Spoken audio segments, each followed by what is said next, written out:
터미널 앞에서 민중민주당 정당연설을 구호로 시작하겠습니다.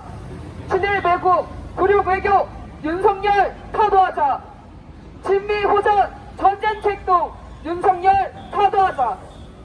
민주파괴, 국회무능, 윤석열 타도하자.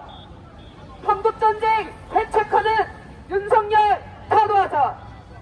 북침 핵전쟁 동맹, 삼각 군사동맹 불탈한다. 동아시아 핵전쟁 화근, 미군 철거하라. 외교도, 안보도, 주권도, 민생도 모두 버린 윤석열 1년입니다. 국민의힘은 방사능으로 오염될 바다에 대한 우려를 제2의 광우병 괴담에 불과하다며 오염수 방류에 힘을 실어주고 있습니다. 최근 국민의힘 의원 하태경은 우길기와 화해를 해야 할 때다.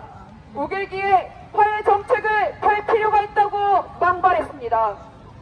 또한 지난 한일 정상회담에서 기시다의 유검 표명이 사죄를 했다는 식으로 날조까지 했습니다. 그 유검 표명에는 일본군 성노예제 문제나 조선의 노동자들을 강제로 동원했다는 사실은 없었고 그 한마디조차 결국엔 기시다의 개인의 생각이라고 의미를 축소했습니다. 전한 시민 여러분, 일본 제국주의의 잔재, 일제 전쟁 범죄에 대해 묵과하지 않는 것은 우리 미래를 결정짓는 중요한 일입니다. 일본의 독도 영유권 주장, 초계기 위협 피해, 일본군 성노예제 문제의 날조, 일제 강제징용 등을 묵인 방조하는 것은 면죄부를 주는 것입니다. 다시 한번 한반도를 침략해도 된다는 면죄부인 것입니다. 언제든 이 땅의 사람들을 침략해 물건 취급당하며 인신매매를 벌여도 죄가 되지 않는다는 것을 의미합니다. 일제 시기의 올바른 역사 청산은 현재와 머지않은 미래 국가 간의 관계에서 정치, 경제, 문화 모든 사회 방면에서 과연 주권적 권리를 행사할 수 있느냐 없느냐로 직결됩니다. 과거 일제 침략에 길을 열었던 매국노들의 본질은 민족과 민중들이 어찌되든 자기 살 길만 찾으면 된다는 태도에서 비롯되고 그것을 철저하게 우리들에 단죄하지 않으면 비단 일본과의 관계에서만이 아니라 다른 국가들 간의 관계에서도 언제든지 이 나라의 주권과 민중들의 생명을 팔아넘길 수 있다는 것을 의미하기에 매국노들에 대한 철저한 청산이 중요한 것입니다.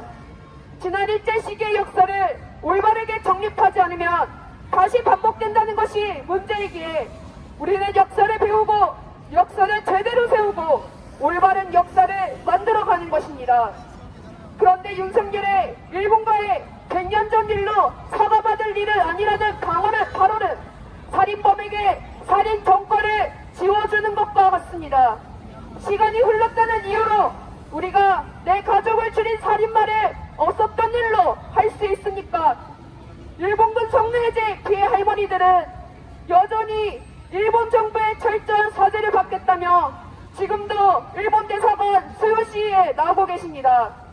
강제징용 피해자들도 살아서 일본 적권 기업과 지금도 재판을 진행하며 싸우시는데도 과거사 청산을 집어던진 미래모의 운우는 나라 어떤 시절보다 더 굴욕적이며 지옥스러운 일입니다. 윤석열은 대통령 후보 시절부터 한반도 자유대 개입을 대놓고 떠들었던 자입니다. 그런 윤석열이 우기기를 달고 오게 하고 후쿠시마 오염수 방류마저 옹호하는 것 어쩌면 예고된 재앙입니다. 이러하니 기시다는 강제징용 역사를 피해자의 요구와는 전혀 무관한 미래청년기금으로 넘기고 그 강제징용으로 조선인 수천 명이 죽은 그 상도를 기어이 유네스코 세계문화유산으로 등재시켰고 사도광선 또한 등재시키려 발악하고 있습니다. 10년 역사를 완전히 지우기 위해 특동하고 있는 일본 기시다입니다. 2차 세계대전의 가해국과 전범국으로가 아닌 철저히 피해국으로 탈바꿈하려는 셈입니다. 윤석열과 기시다는 이제는 동해에서 동족 북칠 전쟁 연습까지 하고 있습니다.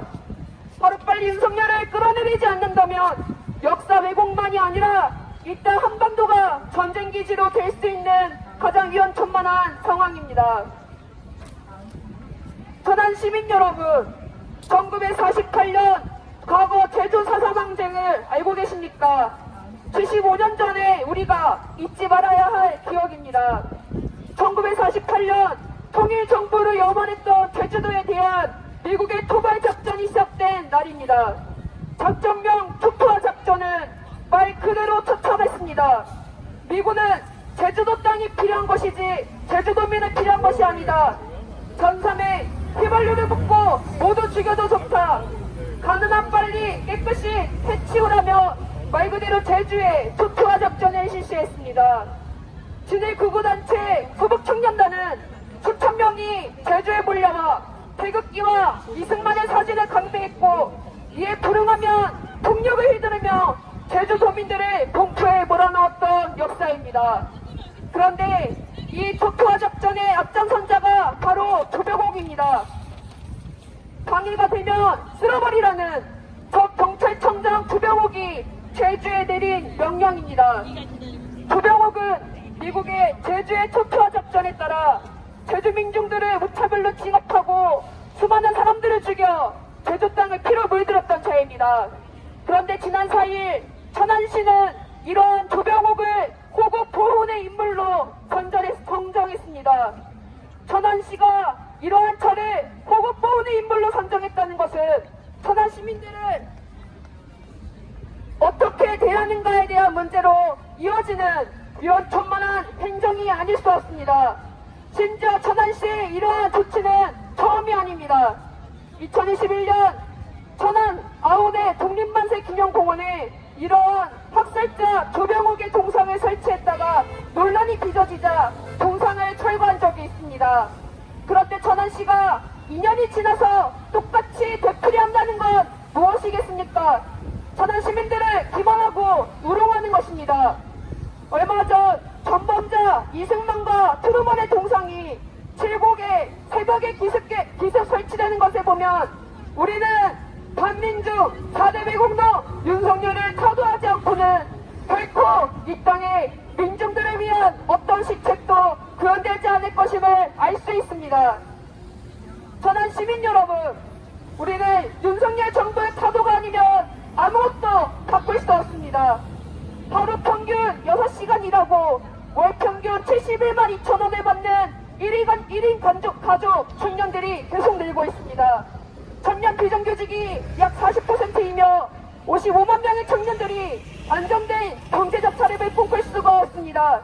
계약직과 아르바이트, 실직자가 가반으로 향하는 청년들의 극심한 취업난을 우리는 체감하는데도 윤석열은 민주노총 사무실을 압수수색하며 주 120시간을 일할 수 있어야 한다는 발언까지 했습니다.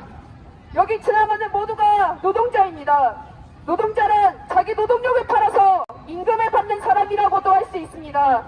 청소년부터 노인이 되기까지 내 노동력을 팔아 받는 것이 임금입니다. 임금은 내가 다시 일을 할 수 있도록 필요한 최저 생계를 기본으로 보장해야 하는 게 임금입니다. 최저 생계비에는 일하는 본인과 가족의 생존에 필요한 식이주를 해결하고 교육을 받고 문화를 누리는 비용이 포함됩니다. 노동법에 이렇게 명시되어 있습니다. 임금에는 노동자와 그 가족이 생존하는 것만이 아니라 발전을 보장하는 비용도 포함된 것입니다. 그런데 임금만으로도 살 수 없게 노동자가 목소리를 내는 것입니다. 2023년에 표준 임금을 보면 1인 가구는 약 260만 원이 있어야 되고 1인 가구는 450만 원, 3인 가구는 560만 원, 4인 가구의 경우에는 적게는 700만 원부터 많게는 830만 원의 표준적인 생계 비용이 필요하다고 합니다. 그런데 과연 우리가 생계를 이어갈 수 있을 만큼 임금을 받으며 살고 있습니까?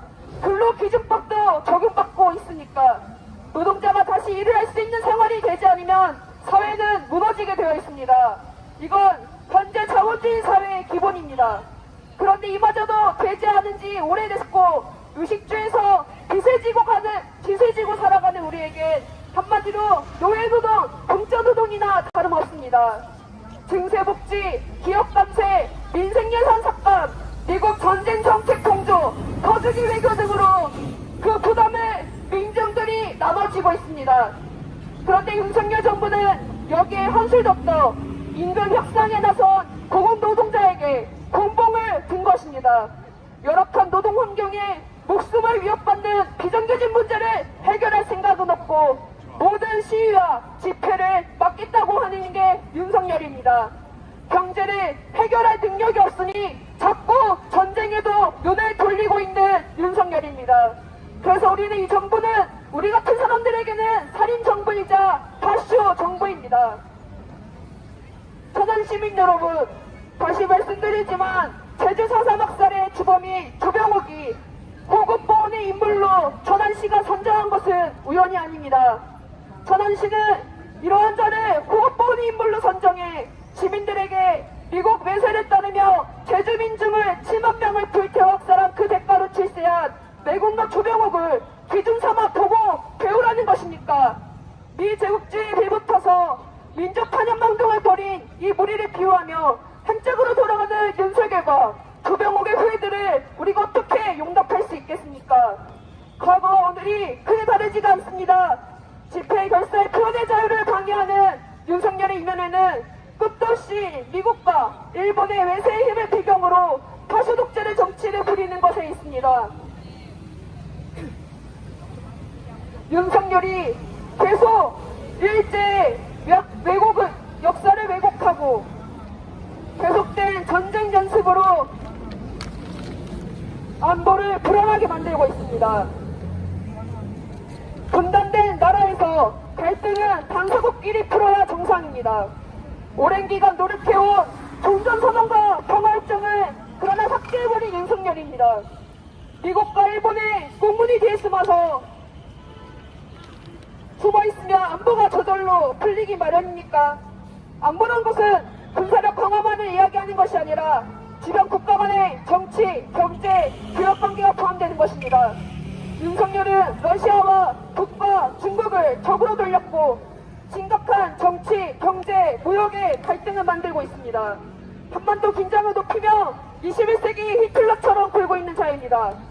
미국이 벌이는 대리전쟁에 충실하며 한국과 미국, 일본이 북친 군사동맹을 맺게 하는 1호 매국사원이 윤석열입니다. 우리는 미군이 여전히 이 땅에 주둔하고 부합법이 살아있는 나라에서의 살인경찰이 고급보훈의 인물이 된다는 역사적 필연을 우리도 직접 확인했습니다. 천안시는 지금이라도 당장 조병옥이 고급보훈의 인물로 선정하는 것에 대한 말도 안 되는 행정처사를 돌려야 할 것입니다. 우리 민중은 역사의 새 시대를 만들어가는 주역으로서 미군 철거와 윤석열 패거리들의 청산으로 나아가고 있습니다. 이 땅에 미군을 들고 우리의 현실이 어느 몇몇이 어떤 정치인들이 좋아하고 바꾸는 척한다고 변하지 않습니다. 우리는 철저하게 4대 매국노 반민중 무리들이 기반을 없애는 전환기를 만들어야 하고 미군을 몰아내고 그들의 4대 매국노들의 검은 돈을 환수하는 것은 기본입니다. 천안 시민 여러분, 과거 2017년이 그랬듯 우리는 또다시 광화문 거리로 나오고 있습니다. 윤석열의 만행에서 이제는 퇴진이 아니라 타도의 구호로 걸고 있습니다. 스스로 내려오는 퇴진이 아니라 우리 민중이 단결된 힘으로 끌어내리는 윤석열 타도만이 우리 민중이 새로운 시대 민중의 주인되는 전 세상으로 나아가는 유일한 방도입니다. 미군을 철거시키고 윤석열을 타도하는 반제 반파쇼 투쟁에 계속 나아갑시다. 세